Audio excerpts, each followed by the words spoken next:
Halo para pendengar, dimanapun kalian berada. Seperti biasa, gue selalu terlambat kalau pengen bahas sesuatu. Nah, kali ini, sesuatu yang udah kalian request dari dulu, yaitu pembahasan detail kecil Vivi. Nah, gue udah maraton nih beberapa kali dan berhasil nemu cukup banyak detail yang menarik. Dengan semua detail ini, sepertinya gue bisa menjawab beberapa pertanyaan kalian, terutama penjelasan tentang ending animenya. So, langsung aja, mari kita mulai. Detail pertama, episode 1 dimulai dengan scene Vivi berjalan ke arah cahaya. Lalu setelah dari sini, muncul penjelasan tentang apa itu AI dan scene Vivi yang ngobrol bareng Momoka. Nah, kalau kalian notice, terdapat perubahan rasio gambar ketika Vivi bersama Momoka dan ketika Vivi menjalankan rencana Singularity. Biar simple, mari kita sebut gambar normal dan gambar panjang. Dua rasio ini adalah kode untuk ngasih tahu kita mana cerita yang berada di timeline awal dan mana cerita yang berada di timeline baru. Contoh paling gampang bisa kalian lihat di episode 3. Awalnya kita diperlihatkan timeline utama dengan gambar panjang di mana Estella menjatuhkan Sunrise. Lalu setelah itu muncul cabang baru dengan scene yang sama tapi menggunakan gambar normal sebagai tanda kalau ini adalah timeline baru. Detail kedua, kalau kalian perhatikan layar komputer ketika Vivi diperiksa, di sini terdapat tulisan Vivi di layar status tubuhnya. Detail ketiga, ini adalah detail tentang baju. Di episode 1, pada saat itu manusia masih menggunakan baju normal yang tidak beda jauh dengan kita pada saat ini. Lalu 20 tahun kemudian, di episode 5, sekarang manusia mulai memasuki masa transisi perubahan fashion. Di sini terlihat beberapa orang mulai menggunakan pakaian dengan corak garis hijau. Masuk ke episode 7, 40 tahun kemudian, semakin banyak manusia yang menggunakan pakaian dengan corak garis-garis hijau. Hingga akhirnya masuk ke episode 10, sekarang semua manusia dan AI sudah menggunakan pakaian dengan corak garis hijau. Nah, detail pakaian ini akan sangat berguna untuk menjelaskan scene di episode terakhir. Detail keempat, kali ini penjelasan tentang warna di leher AI. Kalau lingkarannya berwarna putih, artinya mereka sedang berada dalam kondisi normal. Lalu kalau lingkarannya berwarna biru, artinya AI itu sedang memproses data. Dan kalau lingkarannya berwarna merah, artinya ada pihak ketiga yang mencoba masuk ke dalam sistem mereka, entah berupa virus atau berupa kendali jarak jauh. Nah, detail warna lingkaran ini akan sangat berguna untuk membaca emosi dan kondisi para AI di anime ini. Detail kelima, lingkaran yang ada di lehernya Vivi berubah menjadi biru ketika Matsumoto pertama kali masuk ke dalam boneka beruang. Ini artinya, Vivi sempat heran kenapa boneka itu bisa bergerak dan ngomong. Detail ketujuh, di awal episode 3, lingkaran yang ada di leher Vivi berubah menjadi merah. Seperti yang gue jelasin tadi, ini adalah pertanda kalau ada pihak ketiga yang mencoba masuk ke dalam sistem AI-nya. Makanya Vivi langsung datang ke tempat perawatan dan bertanya apakah ada virus yang masuk ke dalam dirinya. Detail ke-8, ketika Vivi terkena tembakan di awal episode 2, muncul notifikasi peringatan di layarnya, dan kalau kalian perhatikan, di sini ada tulisan level 3. Ini artinya, semua AI bisa menilai seberapa besar kerusakan yang mereka terima. Detail ke-9, kalau kita perhatikan di akhir episode 2, sepertinya saat ini Vivi sedang berada di bandara. Hal ini bisa dilihat dari adanya lampu-lampu kecil yang menjadi penanda lintasan pesawat. Kemungkinan Vivi mencoba pergi ke menara kontrol untuk memperingatkan pilot tentang kebocoran gas di pesawat itu. Detail ke-10, di episode 4, Estella terkena tembakan peluru logical dan akhirnya dia kehilangan kesadaran. Lalu setelah itu, Estella kembali sadar dan peluru logical itu bisa kalian lihat tergeletak di pojok kiri bawah.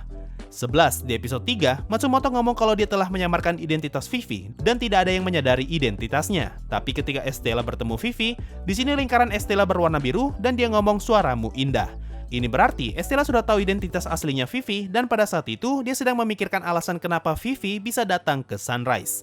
12, di episode 8 dan 9, kita diberitahu kalau kaki Tani pernah menjadi korban kecelakaan dan membuat tangan kanannya buntung. Ini yang jadi alasan kenapa di episode 6, tangan kanan kaki Tani terlihat seperti disambung dengan tangan palsu. 13, di episode 6, Profesor Saiki menjelaskan kalau Grace mendapatkan misi baru. Lalu kalau kalian perhatikan, di sini Vivi terkejut mendengar kata misi baru dan mencoba memproses informasi itu.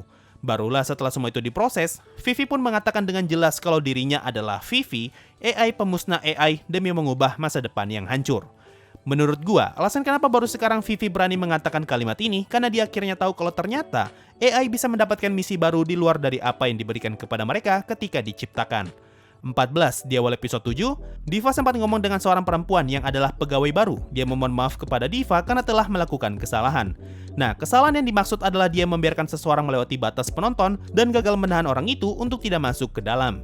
15, Diva sempat ngomong ke Ophelia kalau menyinggung berat badan AI dan tanggal produksinya tidaklah sopan. Kalimat ini mirip seperti percakapan Vivi dan Matsumoto di episode 2, yaitu ketika Matsumoto ngomong, sepertinya kau harus diet, dan Vivi membalas, beratku tidak bisa bertambah. Nah, kalau kalian ingat, di samping mereka ada Aikawa, yang adalah salah satu sosok di balik undang-undang hak asasi AI. Jadi mungkin saja obrolan mereka berdua tentang berat badan menjadi salah satu poin dalam undang-undang hak asasi AI. 16. Di akhir pertarungan Kakitani melawan Diva di episode 9. Di sini Kakitani secara tidak sadar menjatuhkan Vivi di atas piano hingga membuat piano itu rusak. Nah, ini adalah sebuah ironi, di mana Kakitani bertemu dengan guru yang dia hormati berkat piano, tapi dia justru merusak piano di tengah prosesnya mencari jawaban tentang gurunya. 17. Di episode 11, kita akhirnya tahu kalau pencipta Matsumoto adalah Osamu. Nah, di salah satu scene di episode 10, kita sempat diperlihatkan sketsa berbentuk kubus yang sangat mirip dengan wujud Matsumoto. Jadi sepertinya Osamu sudah kepikiran untuk menciptakan Matsumoto jauh ketika dia masih muda. 18. Gue yakin gak banyak dari kalian yang sadar detail ini. Dari episode 1 sampai episode 9, musik yang kalian dengar di ending animenya tidak memiliki judul dan hanya ditulis sebagai ending theme buatan Satoru Kousaki. Tapi masuk ke episode 10, di sini Vivi mencoba membuat lagunya sendiri dan itu adalah lagu yang selalu kita dengar di ending animenya. Jadi semenjak episode 10 sampai tamat, nama Vivi muncul di sebelah Satoru Kousaki sebagai pembuat lagunya. 19. Detail yang ini adalah bentuk apresiasi untuk orang-orang Indonesia yang muncul di kredit scene-nya. Di ending episode 5 dan 8 muncul nama studio Ubud beserta seluruh anggota timnya yang setelah gue cari tahu adalah studio dari Jakarta. Selain itu, muncul juga beberapa nama lain seperti Khairul Arif Nugroho, Ahmad Faisal Hadi, Roshid Ali, dan Rizka Cunafa. Dari namanya sih sepertinya nama-nama orang Indonesia, tapi mungkin juga mereka adalah orang Malaysia. 20. Berapa banyak dari kalian yang sadar kalau Matsumoto perlu membuat tubuhnya bergetar setiap kali dia ingin ngomong? Tapi ketika dia ngomong melalui jaringan, tubuhnya tidak perlu bergetar. Nah, yang menarik, ketika Vivi dan Matsumoto berada di dalam arsip, bisa kita lihat kalau Vivi tidak perlu menggerakkan mulutnya untuk berbicara. Hal ini juga berlaku untuk Matsumoto yang tidak perlu bergetar ketika ngomong karena mereka saling berkomunikasi melalui jaringan. 21. Di awal episode 12, arsip menjelaskan kalau dirinya dirancang untuk memperhitungkan peluang dari setiap masa depan. Lalu di episode 13, ternyata setiap cabang timeline yang kita lihat dari episode 1 sudah tercatat di dalam datanya arsip. Informasi ini bisa menjelaskan kenapa di episode 1 muncul kotak kuning di pojok kiri atas, karena pada saat itu kita melihat Project Singularity dari sudut pandang arsip yang sudah tahu akan kedatangan AI dari masa depan. Ini membuktikan kalau AI yang dimiliki arsip sangatlah canggih karena mampu memperhitungkan masa depan. Padahal di episode 1, Matsumoto sempat meremehkan teknologi AI pada masa itu. Ini bisa jadi alasan kenapa arsip memiliki data tubuh Matsumoto, karena arsip secara diam-diam mengamati dan menganalisis semua tingkah laku Vivi dan juga Matsumoto. Hal ini bisa dilihat dari adanya tulisan biru yang berkeliaran di dalam ruang arsip Vivi. 22. Di episode 3, Matsumoto menyebutkan sebuah istilah yang cukup penting, yaitu Singularity Point. Ini adalah titik vital dalam rencana Singularity untuk bisa mengubah takdir di masa depan. Kalau di dalam datanya arsip, setiap Singularity Point ditandai dengan sebuah gambar. Nah, yang menarik, time travel yang Vivi lakukan di episode 12 bukan terjadi pada Singularity Point. Makanya, cabang timeline yang muncul di datanya arsip bukan bercabang pada Singularity Point, melainkan di tengah jalur Singularity.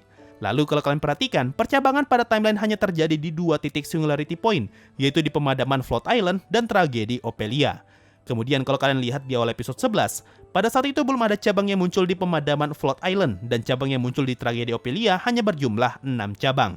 Tapi masuk ke episode 13, muncul banyak cabang baru di pemadaman Float Island dan muncul satu cabang baru di tragedi Ophelia. Nah, kenapa tiba-tiba bisa muncul cabang baru? Menurut gua, pertanyaan ini bisa dijawab dengan penjelasan arsip di episode 12. Di sini dia ngomong kalau mereka telah memperhitungkan apa yang akan Vivi lakukan dan hasilnya manusia akan tetap dimusnahkan. Ini berarti setiap cabang baru yang muncul hanyalah kemungkinan lain yang telah diperhitungkan arsip kalau saja Vivi melakukan perjalanan waktu kembali ke masa lalu. Tapi yang arsip perhitungkan hanyalah berbagai kemungkinan yang akan terjadi di Singularity Point, makanya cabang-cabang itu hanya muncul di bagian gambar. Menyadari hal ini, Profesor tidak mengirimkan Vivi kembali ke Singularity Point, melainkan di tengah jalur Singularity. Makanya, waktu yang paling tepat untuk mengubah masa depan adalah mengirim Vivi kembali di saat AI mulai lepas kendali. Dengan ini, mereka bisa menghindari Singularity Point dan dapat bergerak di luar perhitungan arsip. Dan detail terakhir, akan gue jelaskan apa yang sebenarnya terjadi di akhir episode 13 menurut pendapat gue. Disclaimer, detail sebelumnya dan detail yang ini anggap aja sebagai teori. Anime ini ditutup dengan scene Vivi berambut pendek yang disambut Matsumoto dan akhirnya Vivi kembali bernyanyi. Nah, muncul sebuah pertanyaan besar, apa yang sebenarnya terjadi? Kalau dilihat dari model pakaian yang digunakan orang-orang pada saat itu, mereka tidak lagi menggunakan pakaian dengan corak garis hijau. Ini artinya teknologi manusia pada saat ini sangatlah tertinggal jauh dengan apa yang kita lihat di episode-episode sebelumnya. Dengan clue ini, menurut gua, kemungkinan terbesar yang bisa terjadi adalah manusia mengalami de-evolving atau mengalami kemunduran evolusi dalam bidang teknologi. Devolving ini bisa terjadi karena manusia akhirnya sadar kalau mereka terlalu banyak bergantung kepada AI. Selain itu, arsip pun sudah dimatikan sehingga tidak ada lagi database yang bisa mengatur kendali para AI. Hasilnya, manusia mulai meninggalkan teknologi AI dan perlahan-lahan kembali ke teknologi yang lama. Makanya, kita tidak diperlihatkan menara Arayashiki dari jendela kamarnya Vivi, dan tidak ada lagi manusia yang menggunakan baju futuristik. Kemudian, dengan adanya Vivi dan Matsumoto, ini menjadi pertanda kalau manusia tetap menerima AI, hanya saja dengan jumlah yang jauh lebih sedikit daripada sebelumnya. Kemungkinan ini semakin diperkuat dengan keberadaan Matsumoto yang langsung memperkenalkan Vivi sebagai Vivi dan bukan sebagai diva. Ini berarti Matsumoto memiliki ingatan mereka di masa lalu, sehingga memperkuat asumsi kalau timeline di ending berada di masa depan. Selain itu, keberadaan tubuh fisik Matsumoto bisa menjadi bukti kalau mereka memang berada di masa depan. Karena kalau saja scene ini berada di masa lalu, harusnya tubuh Matsumoto belum bisa dibuat. Kemudian, sebelum episode ini berakhir, kita sempat diperlihatkan gambar panjang. Nah, seperti yang udah gue jelasin sebelumnya, gambar panjang adalah pertanda kalau cerita ini terjadi di timeline awal.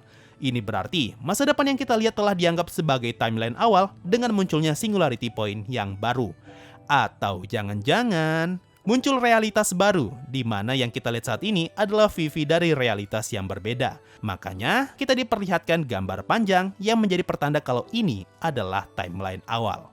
Ya begitulah, entahlah, gue juga nggak tahu jawaban yang pasti. Karena kalau cerita udah punya unsur time travel, biasanya alurnya bakalan ribet. So, itu tadi semua detail yang berhasil gue temukan setelah maraton anime Vivi beberapa kali. Makasih semua yang sudah mendengarkan sampai di titik ini. Sampai jumpa di video berikutnya, dan bye-bye. Yo, waktunya Saweria, ada dari Sasuga Ain sama. Semangat bikin videonya, maaf nggak banyak ya bang. Makasih bro, nggak apa-apa, mau sedikit atau banyak gue tetap terima. Dan ada dari Hasdo Herta, semangat terus bang, makasih juga bro. So itu tadi dari Saweria, makasih semua yang sudah donasi dan gabung jadi membership. Thanks a lot and bye-bye.